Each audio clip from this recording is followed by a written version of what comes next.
Bonjour tout le monde, bienvenue à la Société des Jeux. On se retrouve aujourd'hui pour la présentation de mon actualité ludique. Depuis 2 semaines, vous avez eu la chance d'apercevoir sur la chaîne de nouveaux collaborateurs. Et cette semaine, je vous présente ma première collaboratrice. Alors, j'espère que c'est la première, mais sûrement pas la dernière. J'aimerais avoir plus de représentation des différents types de joueurs et de joueuses.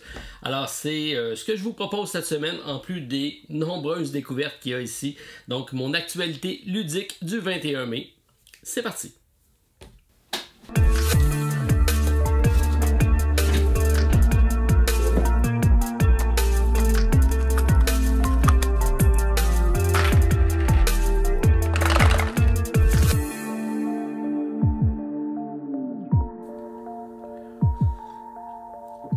Bonjour tout le monde, très content de vous retrouver en ce samedi matin si vous l'écoutez en direct pour partager café, petit déjeuner à votre compagnie.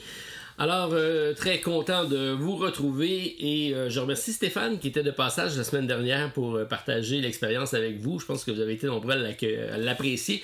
Je vais essayer de l'introduire un peu plus souvent dans nos fameuses capsules du samedi matin, si ça donne.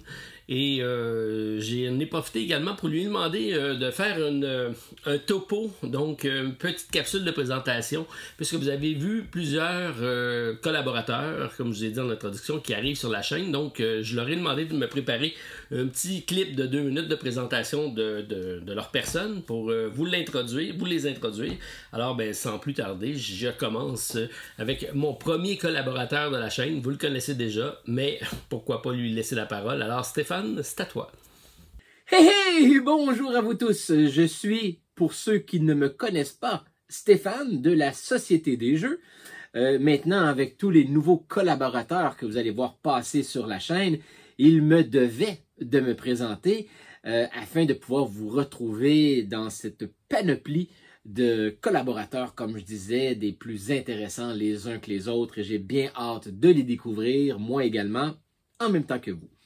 Donc, je suis le collaborateur qui est avec Martin depuis le début.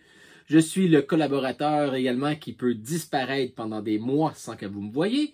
Je suis reconnu également pour mes déballages. Je suis reconnu pour mes all-in, que je dois me calmer maintenant un peu. Et je suis surtout reconnu pour perdre presque toutes mes parties contre Martin. Donc oui, on a toujours nos épisodes SVM, c'est-à-dire des jeux qui se jouent bien un contre l'autre, que nous allons continuer, Martin et moi, à vous présenter de 1 à 2 parties par mois.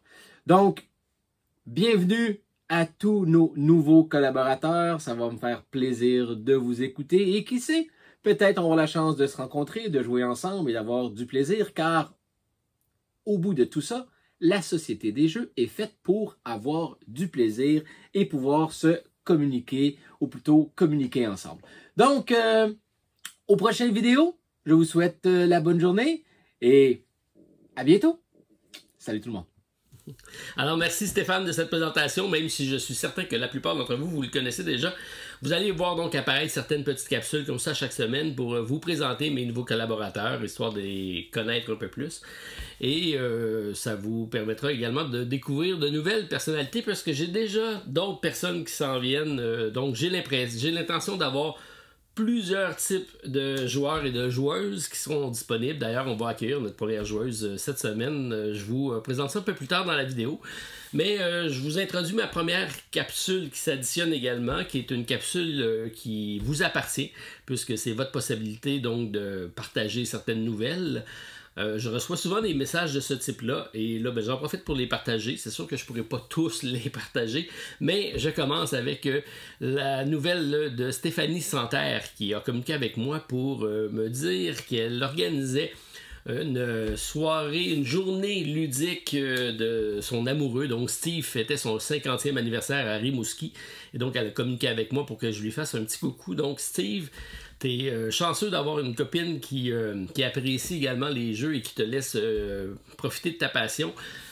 Peut-être qu'un jour, j'aurai la chance d'aller faire un tour à Rimouski pour partager une partie dans ta compagnie. Sinon, je pense qu'on s'est déjà rencontrés au Delirium de Québec. Qui sait, cette année, peut-être que ce sera encore la chance de se recroiser. Donc, c'était l'anniversaire de Steve le 15 avril dernier. Steve, bon anniversaire. Et c'est ce genre de capsule-là que j'ai partagé donc, à chaque semaine. Un petit coucou de votre part sur la chaîne. Alors, j'ai également eu la chance d'avoir une correspondance de Phil de Cosmodoc, une compagnie que j'aime beaucoup par son... Ils se prennent pas au sérieux, ils sont très ludiques dans leur approche, et ça me plaît beaucoup. Alors, Cosmodoc qui arrive à la fin du mois sur Ulule avec un nouveau jeu qui s'appelle Jojo, le pigeon nacroleptique. Alors, j'ai hâte de découvrir, complètement loufoque, mais je suis sûr que ça va rentrer dans mes cordes, donc je devrais recevoir un petit proto à vous présenter éventuellement pour la campagne sur Ulule. À suivre, donc merci Phil d'avoir m'avoir transmis l'information. J'ai également d'autres collaborateurs qui s'en viennent, donc je vous réserve des surprises, c'est sûr et certain, mais donc c'est l'occasion pour vous de partager ce que je reçois au courant de la semaine. Je vous ai parlé de ma première collaboratrice. Et là, je vais sortir mon jeu qui est en lien avec ça. Donc, c'est Railroad Inc. Challenge. Donc, idéal pour faire des challenges solo. C'est un roll and write qui se joue également très bien en solo, mais c'est de 1 à 4 joueurs. C'est des parties rapides d'une trentaine de minutes, 8 ans et plus. J'avais même amené le jeu de base, donc la version bleue, je pense, lors de mon voyage. Lorsque j'ai fait le Captain Maples, j'avais un voyage de train à faire en France et je trouvais que c'était approprié. C'est un jeu qui se joue un peu partout, c'est même la boîte. Un petit jeu de dés et de construction de chemin de fer. Vraiment très bien. Et donc j'en profite pour faire le lien vers ma nouvelle collaboratrice. J'avais lancé donc un appel à tous, à savoir qui est intéressé à participer à la chaîne. Alors Naomi a levé la main et elle se propose de faire sa toute première expérience derrière la caméra. Elle m'a envoyé un petit teaser que je vais partager avec vous et j'aime beaucoup donc son approche, sa spontanéité, et vous allez voir, c'est une tout jeune joueuse qui vient donner son avis de fille. Alors je trouve que c'est très différent comme approche, puisque elle est très jeune, elle est plus ciblée vers la clientèle que je rencontre dans mes pubs, et c'est une nouvelle réalité. À mon époque, les joueurs étaient des geeks. Maintenant, c'est rendu bien vu de jouer à des jeux de société, et c'est ce qu'elle incarne à mon avis. Alors, je vous demande d'accueillir et chaleureusement et de lui laisser des bons commentaires. Donc, Naomi, ben, je te passe la parole pour nous parler de ton jeu de train. Bonjour, ici Naomi pour la Société des Jeux et voici mon avis de fille sur le jeu Paper Railroad. C'est quoi ce jeu? C'est un roll and write qui vient tout juste d'être autofinancé sur Kickstarter.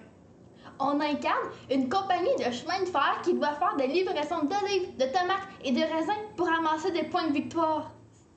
Mon avis de fille? Correct. J'adore le roll and write. Welcome est probablement mon préféré, simple, rapide et efficace. Premièrement, les règles sont obscures et difficiles à lire, à tel point que l'auteur a dû les faire réécrire quelques jours après la sortie du jeu. Pensez-y! Une fois dépassé cet obstacle, c'est un jeu quand même agréable à jouer. C'est pas mauvais, c'est correct. Le thème est bien intégré et les illustrations sont simples et belles et le pointage facile à suivre. Mais c'est aussi un excellent rapport qualité-prix. Il coûte juste 7$.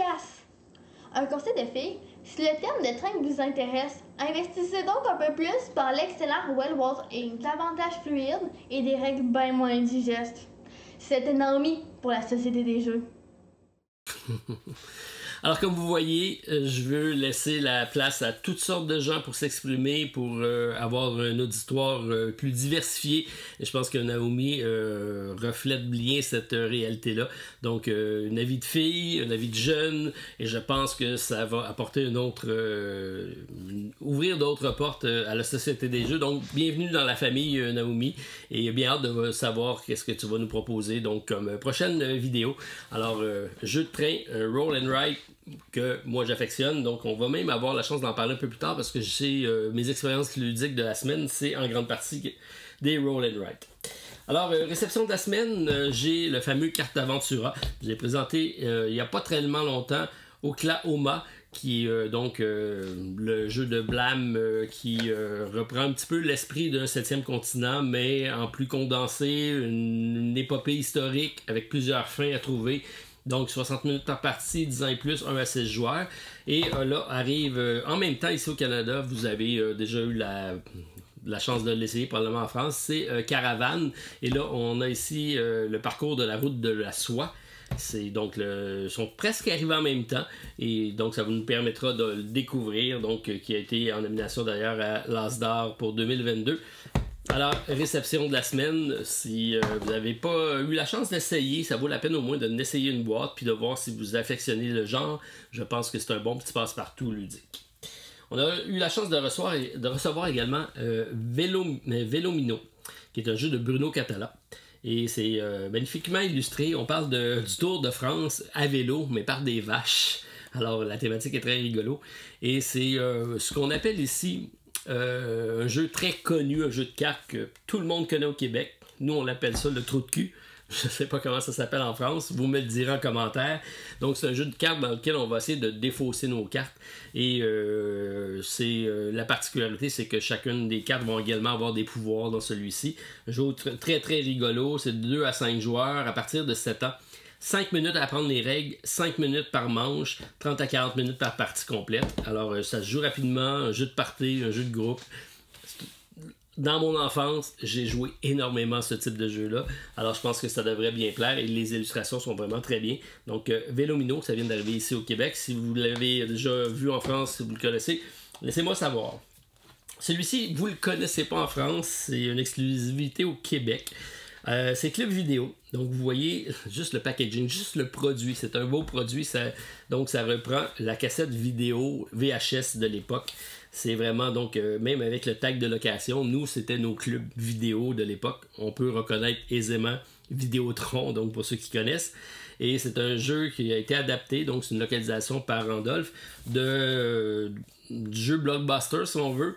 Et c'est donc des répliques de films qu'on doit faire découvrir avec des mimes, des citations, différentes façons de faire découvrir à notre groupe des titres de films, des répliques de films très populaires. Alors je pense que ça devrait bien fonctionner, un jeu de party, un jeu de groupe qui va plaire dans toutes les situations. À l'entente de Noël, c'est sûr et certain que ça va bien fonctionner. Donc déjà une belle réception, 12 ans et plus, 4 joueurs, 44 joueurs et plus bien sûr, parce que c'est des équipes, 40 minutes par partie. Alors, Club Vidéo, beau packaging, j'aime beaucoup le produit en tant que tel.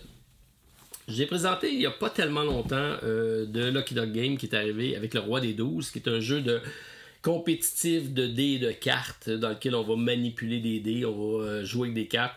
Un petit peu à la Love Letter si on veut, mais avec plus de stratégie. Et là arrive le Conseil des 12, donc c'est un nouveau titre dans la même gamme, et cette fois-ci ça se joue en coopératif. Alors c'est un peu différent, donc 20 à 30 minutes, 2 à 4 joueurs, 10 ans et plus. Magnifiques illustrations comme toujours, des grosses cartes tarot, un dé à manipuler, et donc on doit voir comme ça ici, travailler en équipe pour composer le Conseil des 12 et vaincre le jeu. Hâte de l'essayer. Il n'y a pas de variante solo. C'est un 2 à 4 joueurs, 20 à 30 minutes, 10 ans et plus.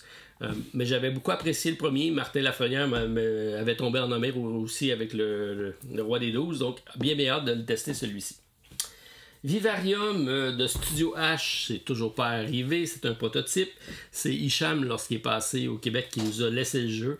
J'avais essayé le premier, celui-là, je l'avais pas encore essayé, et bien content de pouvoir le tester. 2 à 4 joueurs, 30 minutes, 10 ans et plus. C'est un jeu de collection d'ensemble dans un univers, donc le Vivarium. On va découvrir une nouvelle île et on va essayer de répertorier les différentes espèces. Un genre de Darwin peut-être plus léger. Alors, bien hâte de tester ça. C'est vraiment un prototype, mais beau matériel avec des cartes, des tuiles un petit peu à la domino. Alors, très intéressant. Bien hâte de tester. Et Studio H, généralement, tout ce qu'ils font, moi, j'accroche beaucoup. En tout cas, l'esthétique est réussie dans ce cas-ci. Puis, j'ai eu des bons commentaires, donc ça va être à tester. J'ai ramassé Cartographeur Heroes. Je vous avais expliqué que j'avais fait un blitz durant ma COVID de tout ce qui était dans la série de Role Player. Donc j'avais sorti le Roll and Write dans ce cas-ci, ou le Flip and Write, et j'avais essayé les autres jusqu'au Role Player Adventure. Un deuxième volet qui était de Cartographeur avec Heroes, et les deux se combinent. On peut donc augmenter les possibilités. Je suis curieux de voir qu'est-ce que ça dit. Donc c'est Stéphane, tu me dis la semaine passée, j'aime pas. Parce qu'on doit dessiner une map à partir de tuiles, donc de cartes qui représentent des polyomino. Mais somme toute, c'est très simple et c'est très thématique à la roleplay, à la Dungeons & Dragons, si on veut. Donc, heureux de pouvoir tester, voir si ça va augmenter, continuer l'expérience de jeu. J'ai reçu, bon Dieu, c'est arrivé très très très rapidement, donc j'ai eu la compagnie ici qui a communiqué avec moi pour me dire qu'il y avait un projet qui arrivait. Je pense que c'est sur Ulule, je vais confirmer. Donc, c'est Ghost at Home. C'est un petit jeu de cartes dans lequel on est dans une maison hantée. On va devoir essayer de s'enfuir et les adversaires vont nous mettre des bâtons dans les roues, plutôt des fantômes dans notre chemin pour nous nuire un petit peu. Donc, c'est un 2 à 4 joueurs, 8 ans et plus, 20 minutes par partie. Je trouvais ça sympathique, donc la thématique de la maison hantée. Quand j'étais jeune, avec ma soeur Marie-Claude, on faisait des prototypes de jeux déjà à l'époque. Et ça a été le premier thème qu'on a fait ensemble à partir d'une boîte de céréales qu'on avait découpée. C'était une maison hantée. Et donc, je retrouve un petit peu l'esprit de ça. Alors, hâte de tester. Ghost at Home de Dotted Games. Curieux à tester. Donc, ça vient tout juste d'arriver. Semaine passée, je vous ai parlé de Miniville le luxe et c'est finalement arrivé ici au Québec. C'était toujours pas disponible. Maintenant, c'est un jeu qu'on va distribuer, donc Sorry We Are French. J'aime beaucoup ces mécaniques de jeu-là où c'est très très simple. On va avoir des cartes, on va brasser des dés qui vont activer nos cartes. C'est beaucoup similaire à Valeria Card Kingdom que je vous ai déjà présenté. Et là, c'est donc peut-être plus accessible, plus grand public. Donc Miniville, c'est un grand classique avec la version de luxe. 2 à 5 joueurs, 30 minutes, 7 ans et plus. C'est certain que Challenge Shadow existe là-dessus. Sylvain, tu vas sûrement nous le partager. Sinon, ben, on regardera pour en faire un, mais je suis convaincu que ça existe déjà. Marrakech. Grand classique. C'est une réédition d'un jeu de 2007, je pense, qui a gagné en 2008 le Spiel, le l'As d'or. Et là, toujours présent. Donc, c'est une réédition. C'est un jeu de Dominique et Rad. Et c'est donc magnifiquement illustré de la part Jonathan Aucomte. Et c'est un jeu de 8 ans et plus, 2 à 4 joueurs. Moi, c'est un jeu que j'ai offert à mes enfants lorsqu'ils étaient jeunes. Ils sont rendus maintenant à l'âge adulte. Et c'est toujours d'actualité. Je le mets de l'avant puisque les amis de Watch It Played, donc Rodney Smith et son équipe, on fait un top 10 du mois en disant c'est quels les jeux qu'ils avaient essayé dans le mois et qui avaient marqué leur expérience ludique. Marrakech est arrivé numéro 1. Alors, c'est pas rien. Donc, c'est un jeu qui a traversé le temps. Il a gagné des prix et il est toujours encore présent. Surtout par son matériel. Donc, bon, c'est un petit peu poqué ici, là, mais c'est un jeu dans lequel on va déplacer des tapis. On va promener un marchand et on va essayer d'agencer nos tapis. C'est des agencements de couleurs et on va devoir payer si on arrive sur le tapis des autres. On va devoir donc composer une map avec le plus grand nombre de tapis visibles de notre couleur, mais les autres pourront mettre des tapis par-dessus pour nous empêcher. Et lorsqu'on avance le marchand, ben, dépendamment de ce qui va arriver, ben, on va faire de l'argent là-dessus. Donc, très efficace, très accessible, très facile à jouer. Malgré tout, c'est un genre de jeu que même si on joue avec des enfants, on a l'impression de jouer à un jeu de société, on a l'impression d'avoir un jeu stratégique en main. Donc, c'est pour ça qu'il, d'après moi, a passé le temps. Donc, Marrakech, si vous ne connaissez pas, excellent jeu. Content de savoir qu'il y a une réédition.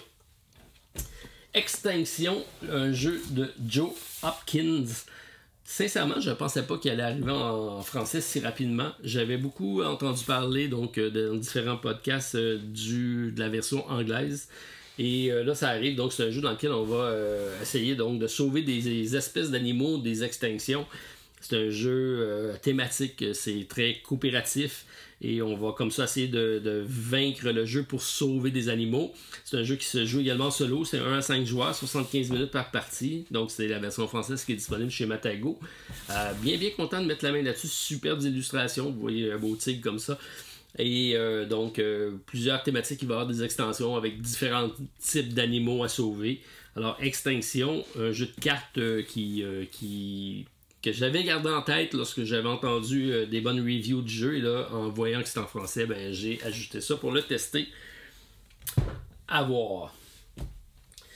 On a ici, je vais mettre ça de côté, Hippocrates. C'est mon ami Pierre. Pierre qui en avait parlé dans son podcast de balado ludique. Qui couvrait les projets Kickstarter en même temps que je les couvrais, et j'étais très intrigué par la thématique de ce jeu-ci. Donc on a affaire avec des médecins, donc le serment d'Hippocrate, et on va comme ça essayer de sauver des gens, beaucoup de mécaniques, très très euro comme game. C'est en plus avec une version solo, parce que 1 à 4 joueurs, 90 minutes, 12 ans et plus, et c'est disponible en français. Alors c'est Game Brewers initialement, donc pour la thématique très différente que j'ai pas dans ma collection, donc j'aimerais ça tester celui-ci. Alors c'est à découvrir dans mon cas, mais j'avais entendu de bonnes critiques du jeu. À suivre, voir si ça répond aux attentes. En parlant de répondre aux attentes, celui-ci, ça fait longtemps que je l'attends. J'adore l'univers de Robin des Bois. Et là, c'est les aventures de Robin des Bois. Pourquoi il m'intéresse? C'est pour l'auteur, donc c'est Michael Menzel, qui est l'auteur de Endor, qui est arrivé l'année dernière, je pense même un peu plus que ça, et qui a gagné le Spiel avec la version qui est sortie initialement. Ça vient d'arriver en français ici au Québec. Vous l'avez peut-être depuis un petit bout de temps. C'est un 2 à 4 joueurs par contre, c'est 60 minutes par aventure. Et on a une map avec des différentes tuiles qui sont mises dans la map. La mécanique du calendrier de l'Avent, Martin Lafrenière, je pense que c'est pour toi, donc dans lequel on va dévoiler des tuiles sous notre plateau de jeu, et on va comme ça composer des aventures. Donc à la Endor, encore une fois, un fantasy, mais dans le monde de Robin des Bois.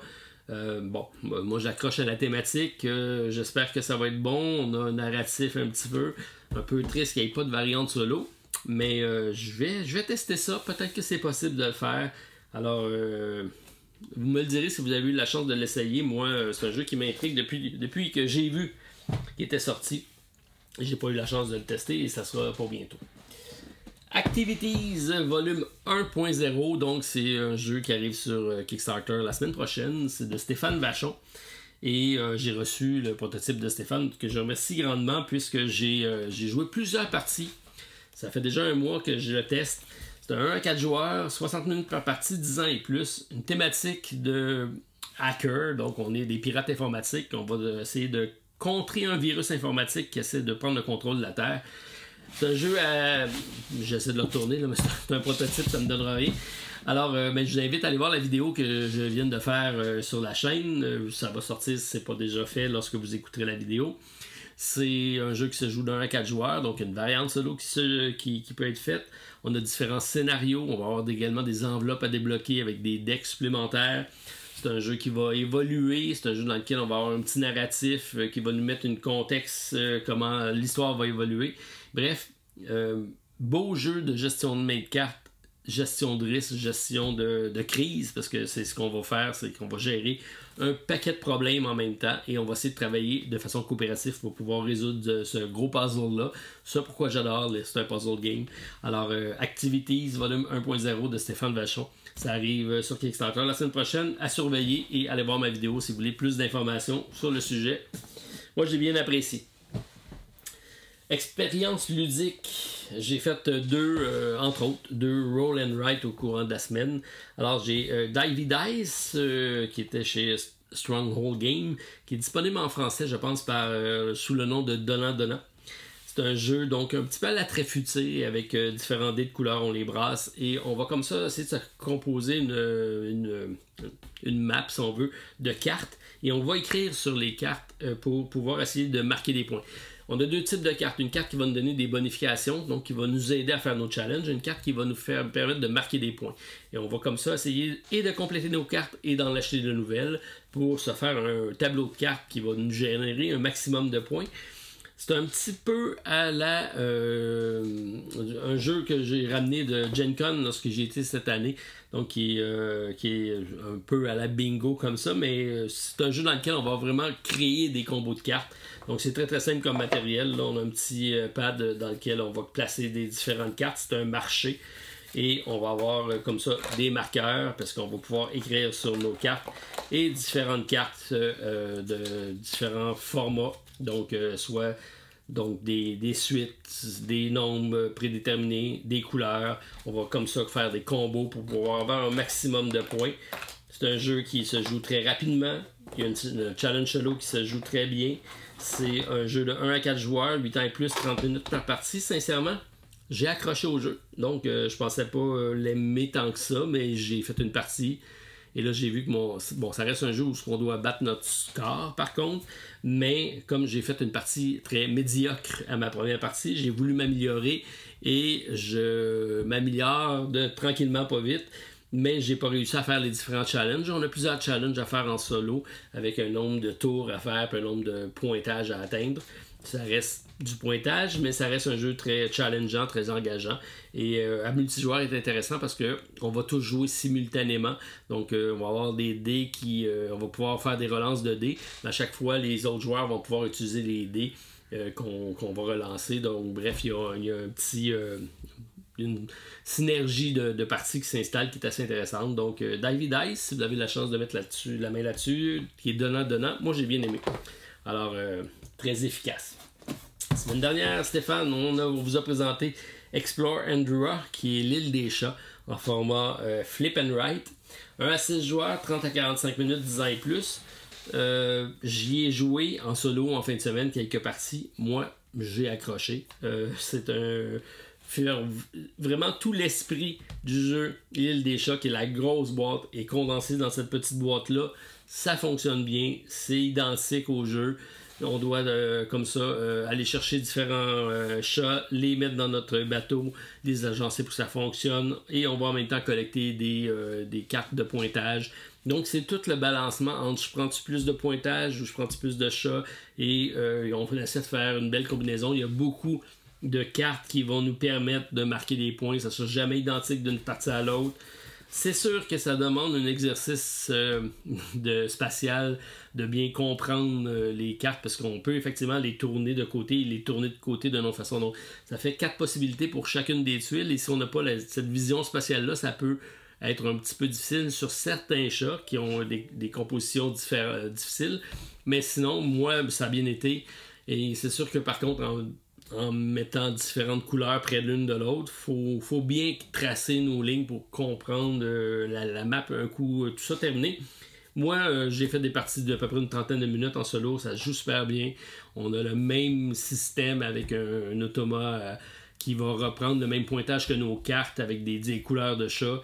C'est identique vraiment que le jeu de base de l'île des chats, mais dans une boîte immensément plus petite. Un gameplay un peu plus rapide.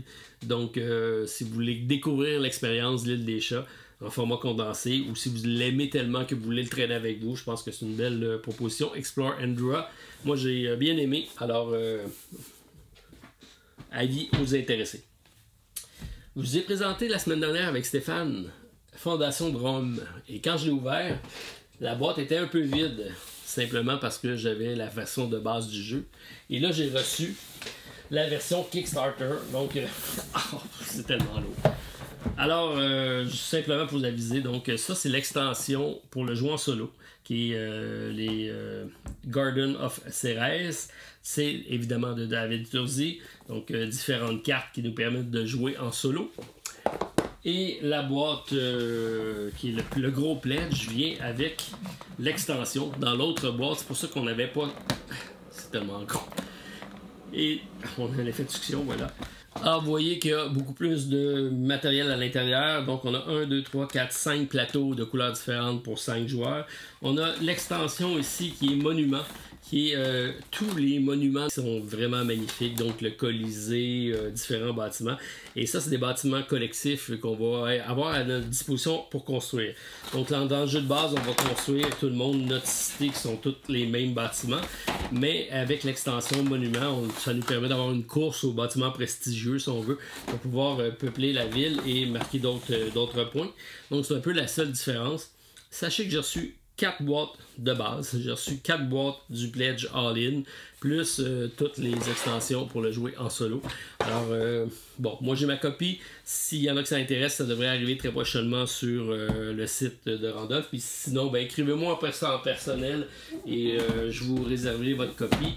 Donc, c'est sûr que c'est, comme on dit, overproduce. Donc, beaucoup trop de matériel pour un jeu qui pourrait être très simple.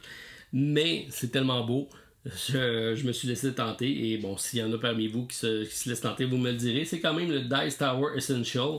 Alors, et c'est de l'auteur Emerson Matsuuchi, qui est l'auteur de La Route des Épices, entre autres.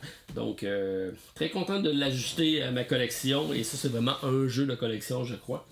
Et parmi mes expériences ludiques et de jeux de collection, donc je vous reparle de Assassin's Creed Brotherhood of Venice. J'ai recommencé une campagne en compagnie de Stéphane et Ludovic. Donc Ludovic qui est revenu un petit peu sur la chaîne. Et on s'est lancé dans cette aventure-ci. Toujours très très intéressant. Alors je vous ferai un petit topo de l'avancement de ma campagne. Parce que je joue en campagne. Donc là on a fait juste les scénarios de base. Je suis revenu un petit peu à ce que j'avais fait. On repart de zéro. Donc graduellement je vous tiendrai informé de l'avancement de notre campagne. Présentement, nos 3 assassins viennent de réussir leur test d'initiation, donc on va voir comment ça va se passer avec Assassin's Creed. Alors ça complète ma vidéo de cette semaine, donc je vous invite à me laisser des commentaires et à saluer nos nouveaux collaborateurs et collaboratrices. Soyez gentils avec eux et on va essayer comme ça de former une grosse communauté pour vous présenter toutes sortes de contenus. Et ce n'est pas fini parce que j'ai du monde qui arrive sur Twitch. Je vais avoir du monde qui arrive sur Instagram, je vais avoir du monde sur toutes sortes de plateformes, puis je vais avoir la chance de vous les présenter très prochainement. Donc, bien hâte de voir comment ça va évoluer tout ça. Moi, je suis excité, j'espère que vous aussi. Alors, sur ce, bon petit déjeuner si vous êtes encore là. Sinon, on se revoit très prochainement pour une autre vidéo à la Société des Jeux. Bye tout le monde, à la prochaine.